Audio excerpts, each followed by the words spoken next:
episode of Two Cents Exclusives. And I got on here today Deacon Balls, man, Croombe. You know what I mean? What up, bro?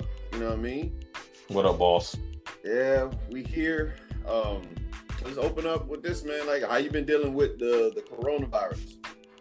Man, pandemic. The only thing I miss is my gym time, man. Like, not being able to go to the gym. I just been sitting in, man, whatever. I try to do schoolwork, but me and a couple of my friends have all just like kind of shit as a loss, which I knew it was gonna happen. It's a situation where a lot of the teachers, it was hard getting in contact with them while you're in school, email and everything else. But now that's the only way for every student to get in contact with them. So it's come to the point where they barely answer or get back at you or whatever. But I understand from that point. So a lot of us is just like giving up. This is a lot like my classes can't be done. A lot of stuff can't be done without like one-on-one basis. I knew it was gonna happen. It's the situation where a lot of the teachers, it was hard getting in contact with them while you're in school, email and everything else. But now that's the only way for every student to get in contact with them. So it's come to the point where they barely answer or get back at you or whatever. But I understand from that point. So a lot of us is just like giving up. This is a lot like my classes can't be done. A lot of stuff can't be done without like one-on-one basis. Kind of shit as a loss, which I knew it was gonna happen. It's the situation where a lot of the teachers, it was hard getting in contact with them while you're in school, email and everything else. But now that's the only way for every student to get in contact with them. So it's come to the point where they barely answer or get back at you or whatever. But I understand from that point. So a lot of us is just like giving up. This is a lot like my classes can't be done. A lot of stuff can't be done without like one-on-one basis. Back up. I think they said like Italy is gonna wait until the end of the year, December or close to next year. I think it's all a ploy just to like get the economy, just money back moving. You know what I mean? What up, bro? You know what I mean? What up, boss? Yeah, we here. Let's open up with this, man. Like, how you been dealing with the coronavirus? Man, the only thing I miss is my gym time, man. Like, not being able to go to the gym. A lot of stuff can't be done without like one-on-one basis. Kind of shit as a loss, which I knew it was gonna happen.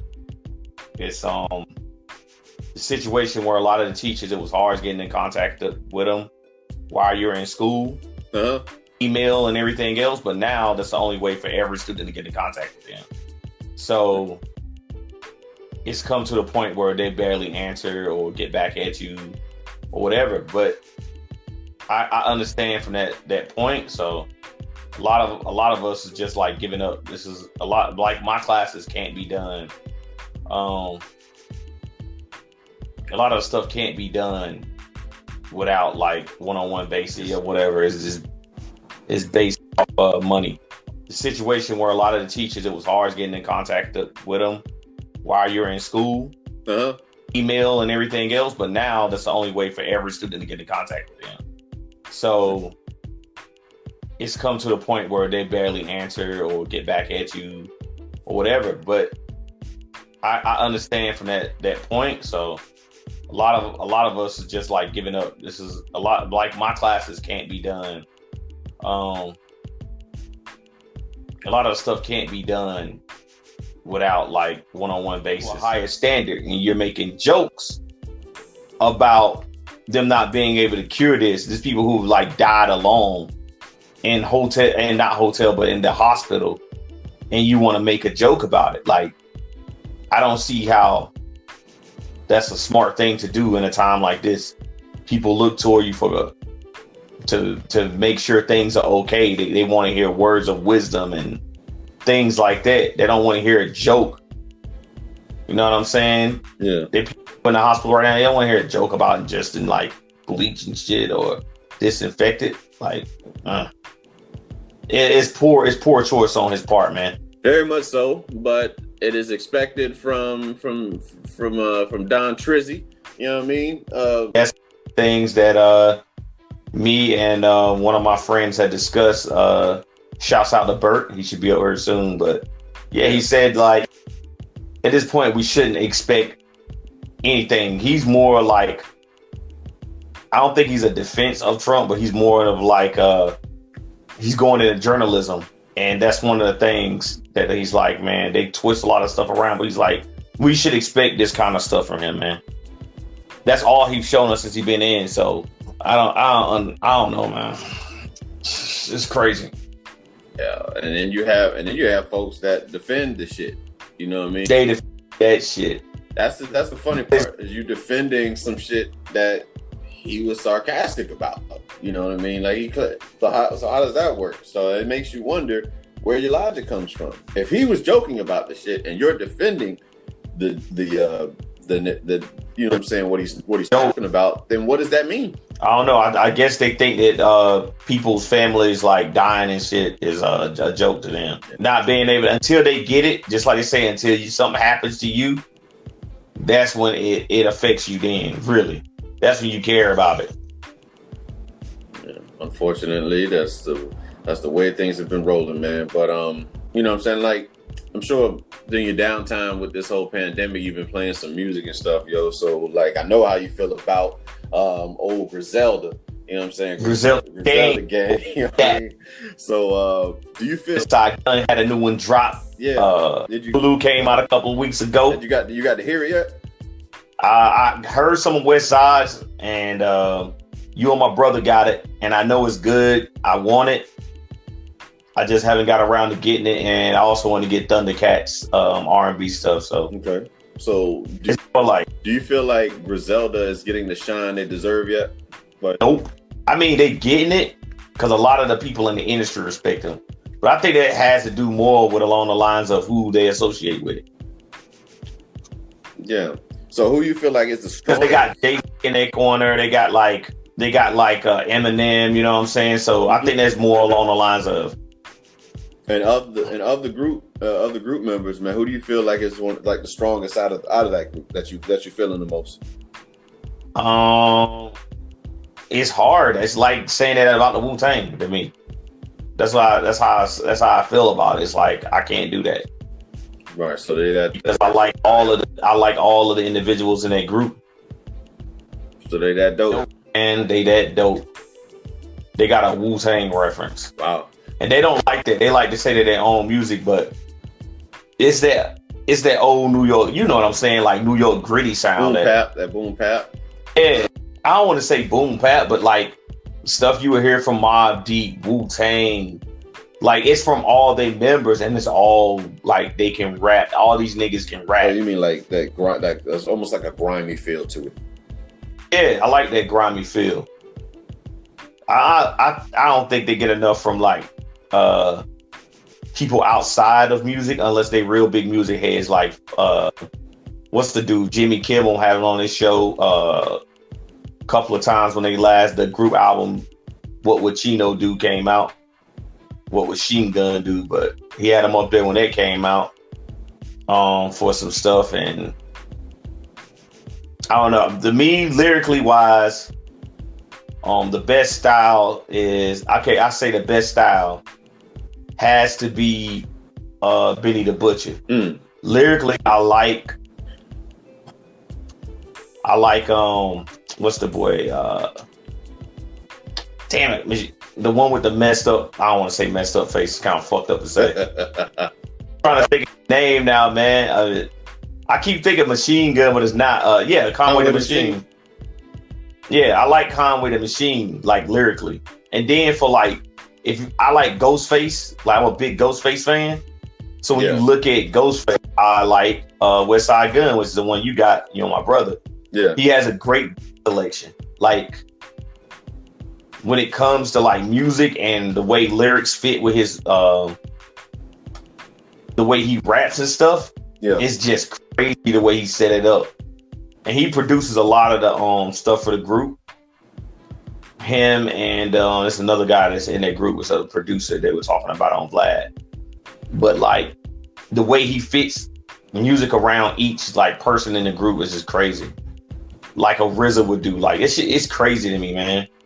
The way they put their albums together and how they sound. Like I've listened to Griselda myself, and like I definitely take a liking to their music. I remember you would talk about it all the time, and I would be like, all right, let me see what Big Bro talking about with this Griselda stuff. And yeah, sure enough, man, like that feel that they have, it's cut straight out of 1996, 97, and it's just a good, you know what I'm saying, like it's a good vibe with them, and like all of them. All of them, like you said with Wu-Tang, they blend well together on a lot of stuff. They're family though, but that's one of the things that like all of them are family, like brothers and cousins and shit. They're all like family. Yeah, and that's what makes it good. That's what makes it dope for them, man. Like I look forward to the day when they do get their just due, and they get like something as big as like a Wu-Tang that goes global and go across the world, and have this, you know what I'm saying, and have everybody just feeling the sound, and then they just become synonymous with like hip hop. You know what I'm saying, like in the sense of like the Wu-Tang or Run DMC and shit like that. Like they're synonymous with hip hop. So, like I said, man, I dig on them. But yeah. So we've been having a whole bunch of these Instagram battles, man. That's been out there. So what's been your favorite battle to like that you've heard about or I guess or seen so far? My favorite one has probably been the Lil Jon one, because like Lil Jon got all them beats, man. Like just going back listening to Lil Jon music to this day, it's something different.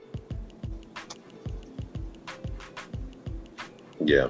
What was some of the joints that Lil Jon played that brought back a lot of memories to you? What's that one that damn.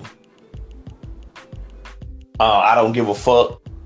That one, I'm trying to think of the real name of that shit, but that whatever that. Yeah. Well, compared to T-Pain, man, like when you play his music, to me that's the best one out of all of them because it was a close battle, but all Lil Jon shit was slapping, man. Lil Jon's music seems to stand the test of time, man. That's crazy. Like you play same thing with 3 6 Mafia. You can play that to this day. You like that shit rock. That shit still not hard. It's like playing an old rock and roll track or some classic, and you like, damn, that shit still sound good. Like that Thunder Chief, whatever, that TNT, whatever. Yeah, that shit still rock to this day. So, like, look, you know what I'm saying? Like, got the impact, man. He created the whole thing. They owned early 2000s, man. They were just that they were super dope as artists in the game. And like I remember Lil Jon coming on first, and he was very, I like his style. Like I couldn't, being from Virginia, I was like, as far as we know, when we think of rap, we think of like your typical like lyrics, each verse and all that shit. So like with him, and I was like, he keeps saying the same shit over and over. That just shows how, again, small-minded that I was with radio at that particular time, you know what I mean? Like with hip hop and all that stuff. But like it became something like, and then I've got to see why people would listen to it. Like a lot of folks in high school would bump that shit, and they had like decent like sound systems, and that shit make your fucking car knock. You know what I mean? Like know it. That shit would make your car knock. That bass. What's the one joint, man, with Pastor Troy on it? That's throw him up. Yep. Throw him up. That's cheese, man. Yeah, throw him up. That's probably like my favorite record, and I still like Part 2. Part 2 he did off the Crunk Rock album. That's another one that was good, man. He had with Waka on it. It's him. It's Pastor Troy. It was Waka. Yeah, it was Yeah, it was good. It was good, man. And then T-Pain. What can you not say about T-Pain, man? All this stuff Pain with got him. hit, but that's what I was saying. Like, Did you see that happening though with T-Pain? Like as far as his career from the start, like no, you didn't see him going that far, but he did. And yeah, man, he took over the pop game, not just rap, not just R&B. He took over pop and everything, man. He could just blend with everybody, and he was doing it by being himself. You know what I mean? Like I just think that was super dope about him, because I don't feel like, I mean, then again, I don't know him. You know what I'm saying? But as far as like seeing him in interviews and just how he would be around people that was like necessarily not the same personality, he seemed to be himself. Like remember you know what I'm saying? Like that one time it was him, Jay-Z, something did with Jay-Z about, because Jay had mentioned that shit about the auto-tune, and like T-Pain that came on stage or some shit like that, almost like a Lil Mama situation. But he came on stage or something like that, and you know they had like a little incident or some shit, but nothing like crazy. Just you know they had like an incident or whatever. But you the thing about that to me is that shit is used today. Like he's been on tracks with niggas. Jay-Z's been on tracks with niggas that sound like auto-tune. You know what I'm saying? So like that's something he gonna have to take to the chin, because that shit still been going on to this day. Yeah. Is T-Pain the hook king to you? I don't know, man. He might be, but then you look at it, you still got Nate Dogg, you still got your Breezes out there, you got they some other hook dudes out there, man. But like for you, on if it came down to you got a record coming out, you got a first single, who are you choosing for your hook? As of right now, it wouldn't be him, it'd be Future.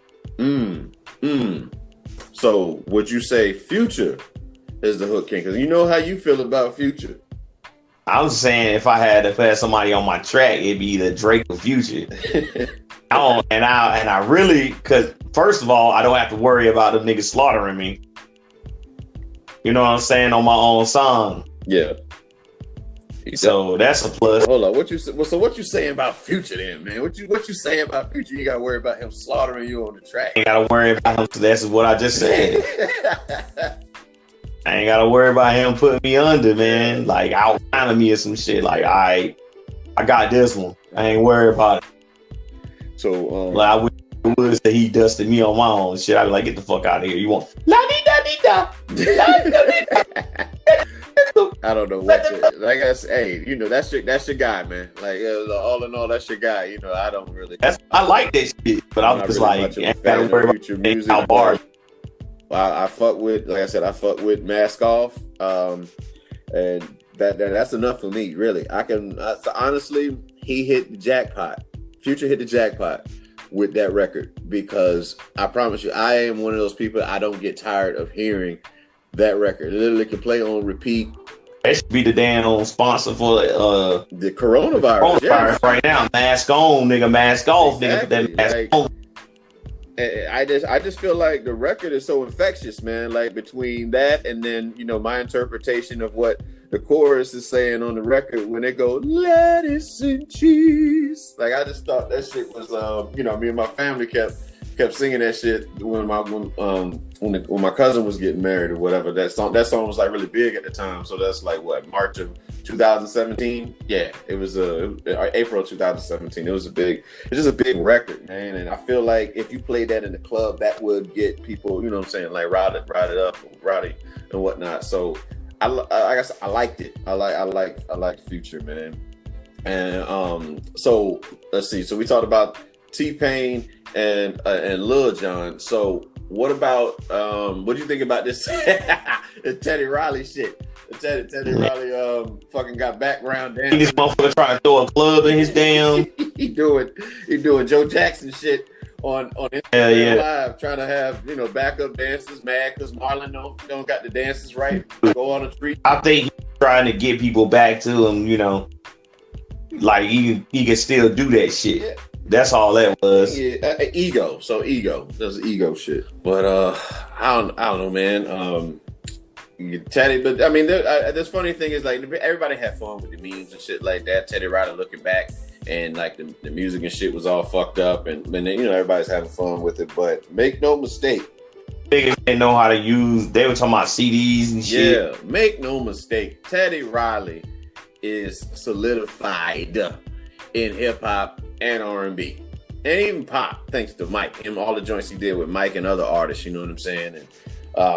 And you felt like not even having them play their joints, knowing their music, knowing the catalog of Babyface, and knowing the catalog of Teddy Riley. I thought Teddy Riley should have had that shit. You think so? Let's say you manage it, like it's like a manager thing.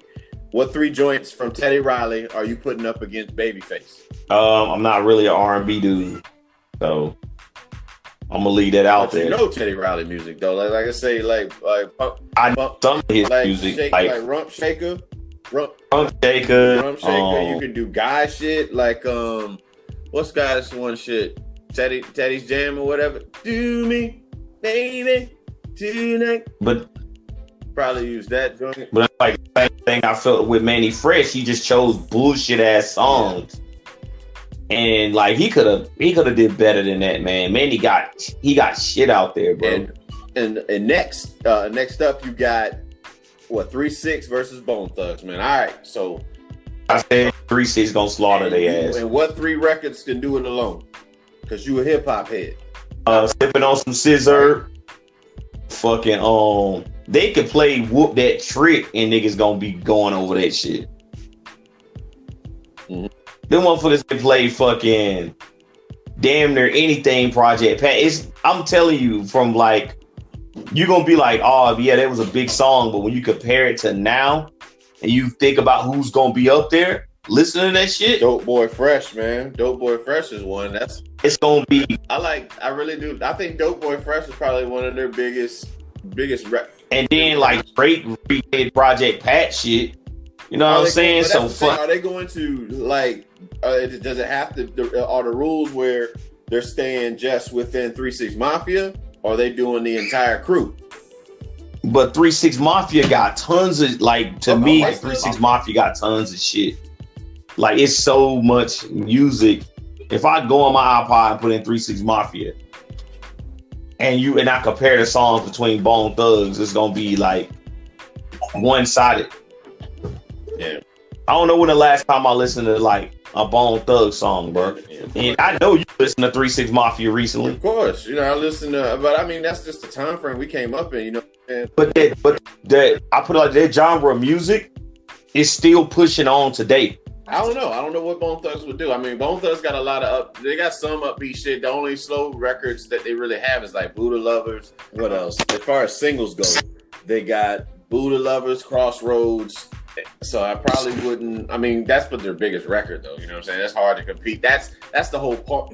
Yeah, they're gonna win. They're gonna win around with Crossroads. That record alone, that's their biggest record to date. It's Crossroads. So it's like you have to play it, but it's still a slow joint. I mean, but 3-6 it's still a slow joint. That's what I'm saying. But 3-6 got a slow joint that rock too. They use that Lisa Stan, what's her name? Lisa Fisher joint, Late Night Tip. That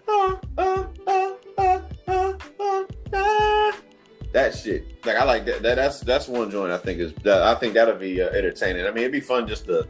It just really gets people to listen to their catalog again and maybe up their Apple Music sales and shit like that. I think this probably was the best bet for that, because I think that before they did the battle, Teddy Riley and Babyface, their followers were like in the low 2000s or like low thousands or whatever, and now I think Teddy is about 700 something, and I think Babyface is I think Babyface went up a little bit. So I mean that's good. I mean that's good. But I think Teddy Riley's there because he's so fucking funny. Like what he did, had everybody rolling. Yeah, like they don't know how they get this shit right now. Yeah.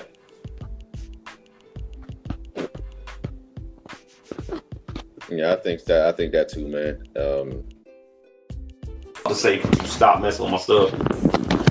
You know what? I was trying to help you out, but bye. Because it might turn it off like it did last time. Yeah. Yeah, I said who you think would be a good group to go against go against Griselda Gang in an IG battle? Knowing that they just came out, man, it ain't like too much. I mean, you listen to a lot of their catalog, so like, what's like 3 joints that like stand out to you? That's like you feel like that's Sunday School, most definitely. Yeah, there's and the one with Clips. That's a fire one. What do you think about a Drake versus Kanye IG battle? You said Drake versus Kanye. Both had hits for 10 years or more. But you know what I'm saying? I think Drake has been a little more like relevant. He like what's the name don't have as many hits as Drake does. That's where I think the disconnect will be like with Kanye and Luke. You think so? You think Kanye don't have as many hits as Drake? I don't know.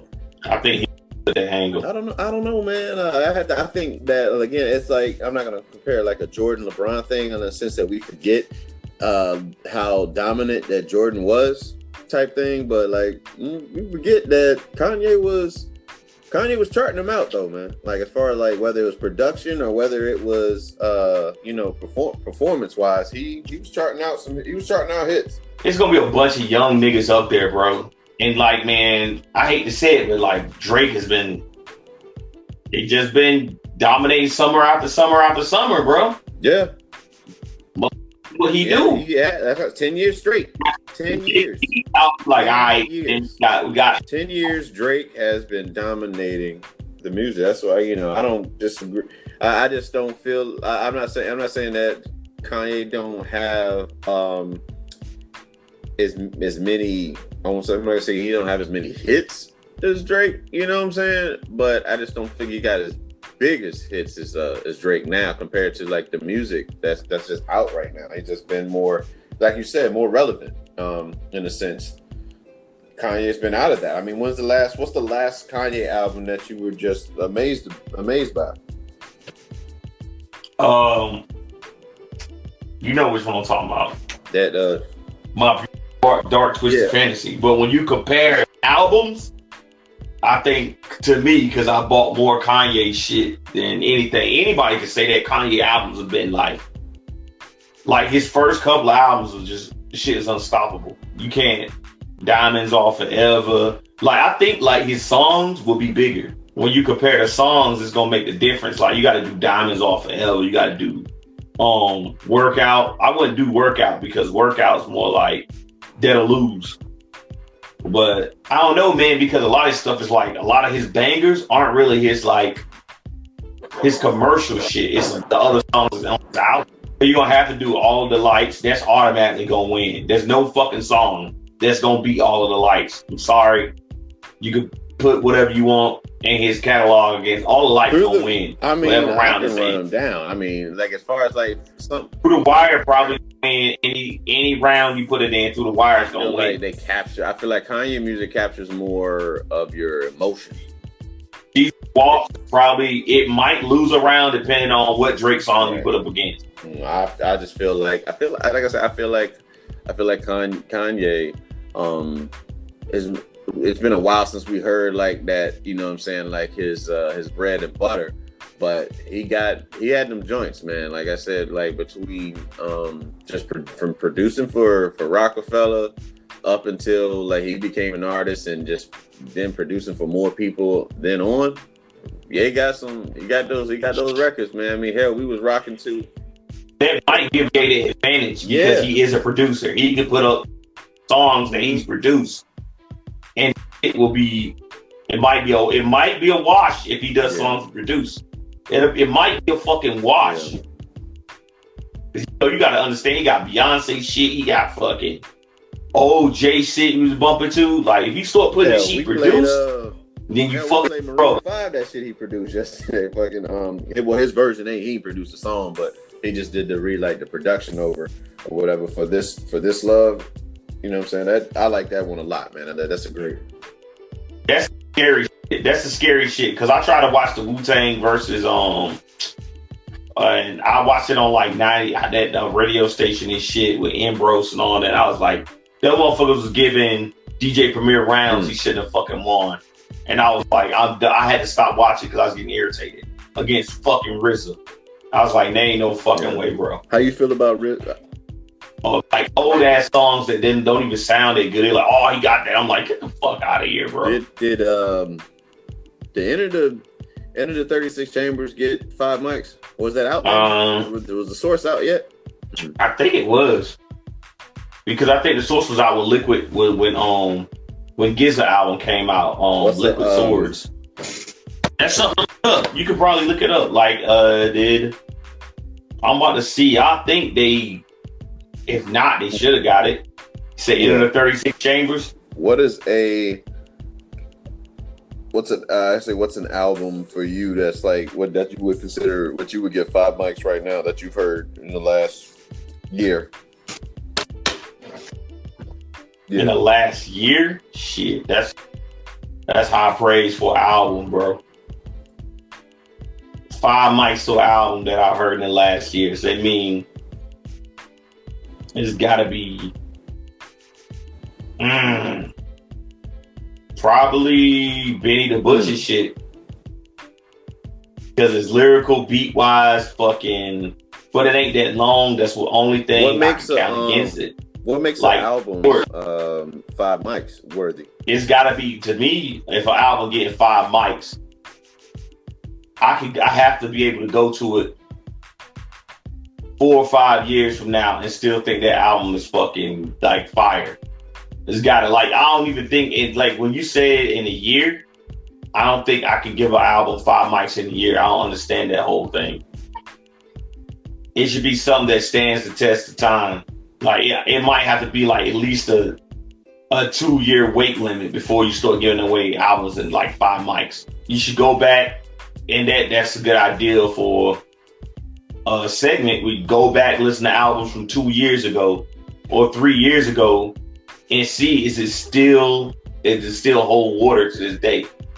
Does it still rock before you give it away? Like, it's this, because, you know, music, the way music is now, is pushed out quickly. And something you might like today, like I like that Laurice LaFlair shit, and I was thinking about buying that album. For no one who's heard Laurice LaFlair, but after probably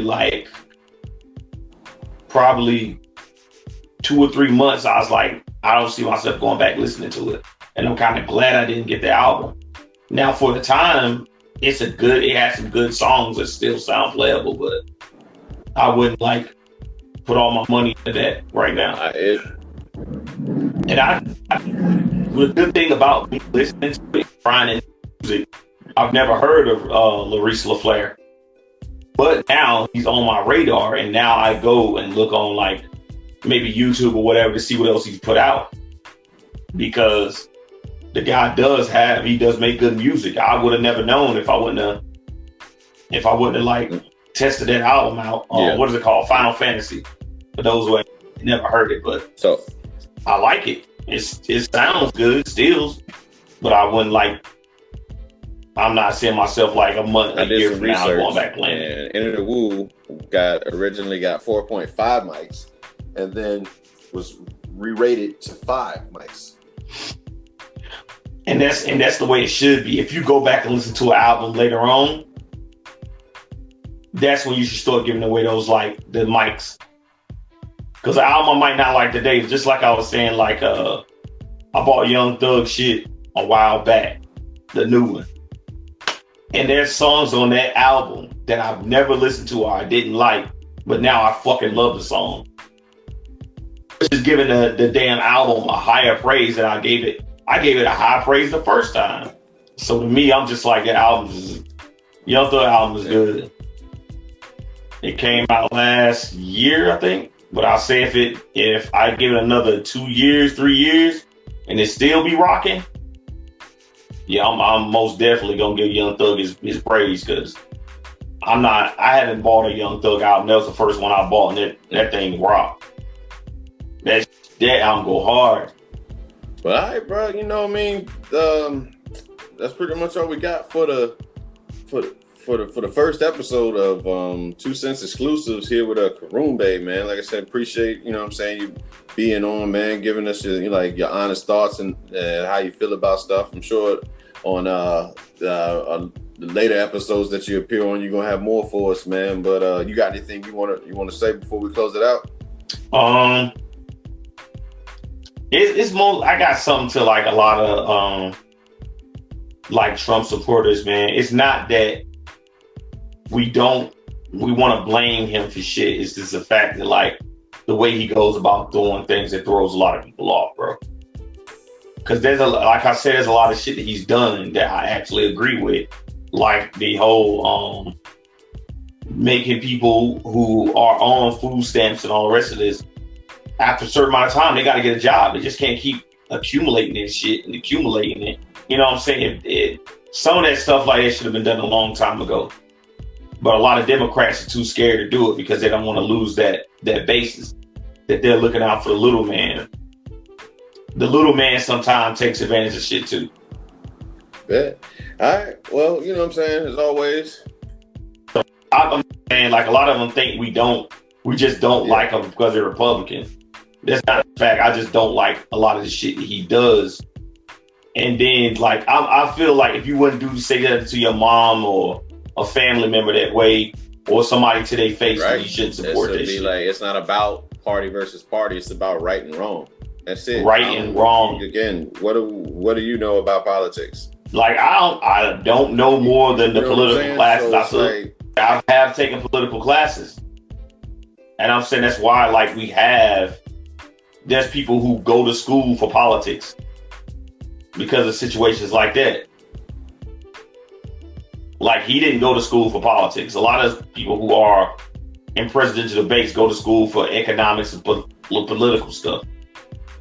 He doesn't have that understanding, so he goes about doing stuff the wrong way a lot. All right. Well, until next time, you know what I'm saying? We out. That's it.